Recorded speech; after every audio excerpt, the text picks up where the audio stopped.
सकरन खां रिपोर्टर गुलाम रसूल कीरियो जी रिपोर्ट मुताबिक़ कासी अहमद रोड सकरन ते कालूके मरी ऐं ख़ासकेली बिरादरीअ विच में थियल झेड़े में ठापुर न आई। अॼु ॿीहर थियल झेड़े में नसरुल्ला ख़ासकेलीअ मथां वज़ीर मरी ऐं साण सां गॾु ॿियनि बुट ॿधल हथियारबंदनि पारां कयल हमले ख़िलाफ़ ख़ासकेली बिरादरी पारां सकरन थाणे अॻियां सख़्तु एहतजाज कयो वियो।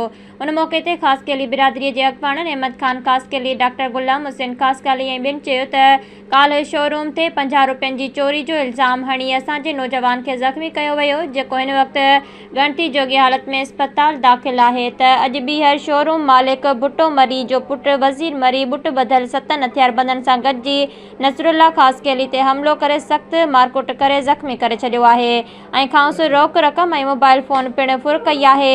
हुननि इल्ज़ाम हणंदे चयो त इख़्तियार खोसो पारां नौजवान ते तशद्दुद जी सख़्तु मज़म्मत कयूं था। हुननि बस वारनि खां मुतालबो कंदे चयो त असां सां इंसाफ़ कयो वञे, न त ॿी सूरत असां रोड या प्रेस क्लब ते धरणो हणी सख़्तु एहतजाज कंदासीं।